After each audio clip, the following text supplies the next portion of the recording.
சங்க இலக்கியங்கள் ஐவகை நிலங்களை பற்றி பேசுகின்றன. குறிஞ்சி, முல்லை, மருதம், நெய்தல், பாலை.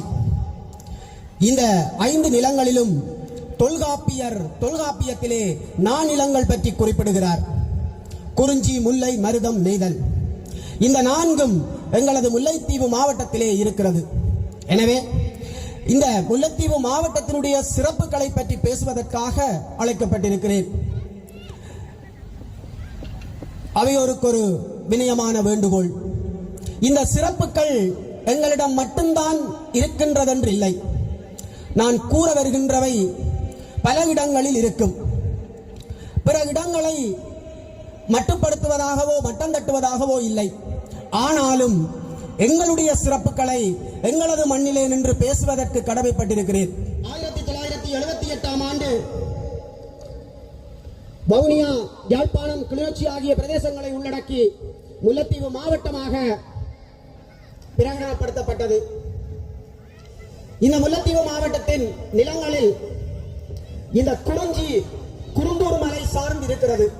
நாங்கள் மலைவாழ் மக்களை உடையவர்கள் அல்ல, மலை பகுதி மக்கள் வாழ்வியலை கொண்டவர்கள் அல்ல. ஆனாலும் எங்கள் பாரம்பரியம், பண்பாடு அல்லது எங்களுடைய அடையாளம் என்று சொல்லக்கூடிய அந்த குருந்தூர் மலையை நாங்கள் முல்லைத்தீவின் மலை பகுதி, குறிஞ்சி பகுதி என்று சொல்லுகின்றோம். மலை தொடர்கள் எங்களிடம் இல்லை, ஆனால் ஒரு உயரமான மலைப்பிரதேசம் எங்களிடம் இருக்கிறது. அதுபோல மருதம், முல்லைத்தீவு மாவட்டம் அதிக அளவில் விவசாய பூமி. ஒப்பீட்டளவில் அதிகமான விகிதாசாரத்தை விவசாயம் கொண்டுள்ளது. அதிகமான வயற்பரப்புகள் எங்களிடம் இருக்கிறது. எவ்வாறு முல்லைத்தீவு மக்களுடைய மனசுகள் பரந்த மனசுகளாக இருக்கிறதோ அவ்வாறு எங்களுடைய வயற்பிரதேசங்களும் நீண்ட வெளி பொருந்திய பாரிய வயற்பிரதேசங்களாக இருக்கிறது. எங்களுடைய அடிப்படை நெல்லரசி சோற்றை நாங்கள் எங்கள் மாவட்டத்தில் இருந்து பெற்றுக் கொள்ளுகின்றோம். அதுபோல நெய்தல், இந்த நெய்தல் கடற்பரப்பு அழகிய ஒரு சூழல். இந்த மேடையை அமைத்திருக்கிறார்கள், அரங்கை அமைத்திருக்கிறார்கள் பிரதேச சபையினர். உண்மையில் போரில் நொந்துபட்டு நொந்து வெந்து வாழ்கின்ற ஒரு மக்கள் சமூக கட்டுமானத்தை கலைகளாலும் கருத்தாடல்களாலுமே ஆற்றுப்படுத்த முடியும் என்பது நம்பிக்கை. பல உலக நாடுகளில் அவ்வாறுதான் நடந்திருக்கிறது. இந்த கடற்கரையிலே பொழுதுபோக்குவதற்காக, சுத்தமான காற்றை பெற்றுக் கொள்வதற்காக, மன நிம்மதிக்காக ஒன்று சேருகின்ற இந்த மக்களை ஒரு கருத்தாடல் களமாக மாற்ற வேண்டும் என்று இந்த அரங்கை அமைத்திருக்கிறார்கள். கிட்டத்தட்ட 70 கிலோமீட்டர் நீளத்தை கொண்டது முல்லைத்தீவுடைய கடற்கரை. மாத்தளன் நீரேரி, நந்திக்கடல் நீரேரி, நாயாறு நீரேரி, கொக்குளாய் நீரேரி, இந்த நீரேரிகள் எங்களுக்கே உரிய சிறப்பினை கொண்டவை. நந்திக்கடல் ஒரு நீரேரி, ஆனாலும் நந்தி கடல் என்றுதான் சொல்லுகின்றோம். பெரிய நீர்ப்பரப்பு கடல், பெரிய வளங்களை அள்ளி குவிக்கின்ற, அள்ளி தருகின்ற, அள்ளி கொட்டுகின்ற ஒரு பரப்பு கடல். நந்தி கடலையும் நாங்கள் அவ்வாறுதான் அழைக்கின்றோம். ஏனென்றால் நந்தி கடலினுடைய வளம் என்பது எங்கள் அடிப்படை வாழ்வாதாரத்தில் இருக்கிறது. நாயாற்று இறாலுக்கும் நந்தி கடலின் இறாலுக்கும் அந்த நாச்சுவை பட்டவர்கள் மீண்டும் சுவைக்க தோன்றும் அந்த இறாலினுடைய சுவை.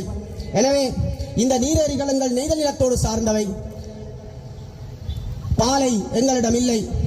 முல்லை, எங்களுடைய முல்லைத்தீவிலேயே முல்லை என்பது இருக்கிறது. காடு சார்ந்த இடமும் முல்லை எனப்படும். காட்டுக்குள் இருந்துதான் மனித நாகரிகம் தோற்றம் பெற்றிருக்கிறது.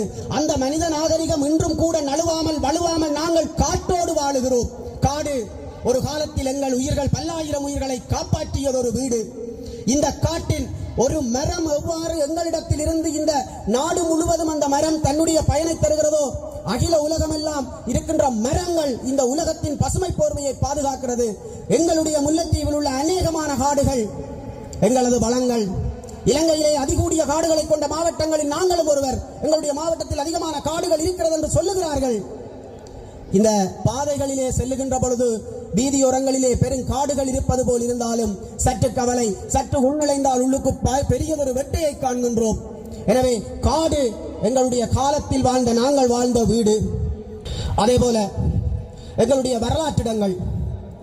இந்த வரலாற்றிடங்களை பேசுகின்ற பொழுது, இந்த சுற்றுலா தின நிகழ்விலே வரலாற்றிடங்களை பற்றி பேசுகின்ற பொழுது முல்லைத்தீவில் மிக அதிகளவான வரலாற்று தடங்களை நாங்கள் கொண்டிருக்கிறோம். வரலாற்று தலங்களை நாங்கள் கொண்டிருக்கிறோம். பண்டாரவன்னியன் காலத்து அரச சபைகளும் அரச கட்டுமானங்களும் பாரம்பரிய அந்த ராஜ்யங்களும் எங்கள் காடுகளில் எல்லாம் இருக்கிறது.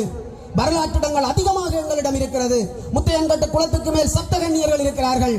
வட்டுவாகலிலே அந்த கன்னியர்களினுடைய தொடர்பு இருக்கிறது. பேராத்திலே அடுக்குக்கல் இருக்கிறது. எங்களுடைய மாவட்டங்களிலே ஆங்காங்கு இருக்கின்ற இந்த பூசாரி வழிபாட்டு முறைகளிலே இயக்கர் நாகரனுடைய வழிபாடு இருக்கிறது. எனவே வரலாற்றிடங்கள் எங்களிடம் எக்கச்சக்கமாக இருக்கின்றன.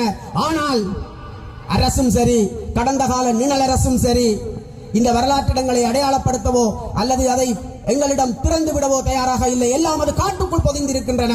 பார்ப்பதற்கு அப்பவும் அனுமதி இல்லை, இப்பவும் அனுமதி இல்லை. எனவே மிகச் சிறப்பு மிக்க வரலாற்றிடங்கள் எங்களிடம் இருக்கிறது. எனவே சுற்றுலாத்துறை சார்ந்த பலர், அதிகாரிகள் உட்பட பலர் இருக்கிறார்கள். இந்த இடங்கள் மிகவும் எங்களிடம் திறந்து விடப்பட வேண்டியவை, நாங்கள் பார்க்க வேண்டியவை, எதிர்காலத்திலே கடத்தப்பட வேண்டியவை. அதுபோல எங்களிடம் மிகப்பெரிய விருந்தோம்பல் பண்பு இருக்கிறது. ஒரு காலத்தில் எங்களுடைய பாடசாலைகள் யாழ்ப்பாணத்து ஆசிரியர்களை நம்பி இருந்ததாம். அந்த ஆசிரியர்கள் வந்து இங்கே கற்பித்து விட்டு வெள்ளிக்கிழமைகளிலே அவர்கள் வீடுகள் செல்லுகின்ற பொழுது வன்னியர்கள், முல்லைத்தீவர் பைகளாக, பேக்குகளாக, உரபேக்குகளாக மரக்கறிகளையும் கருவாடுகளையும் ஏனைய பழங்களையும் பொதி செய்து கொடுப்பார்களாம். கொண்டு போங்க உண்டு.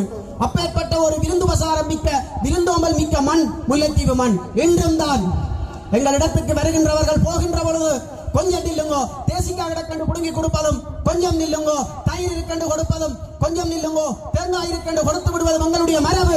எங்களுடைய குருதி கடத்திய மரபுகளில் ஒன்று விருந்தோம்பல். அது எங்களிடம் உச்சத்தில் இருக்கிறது.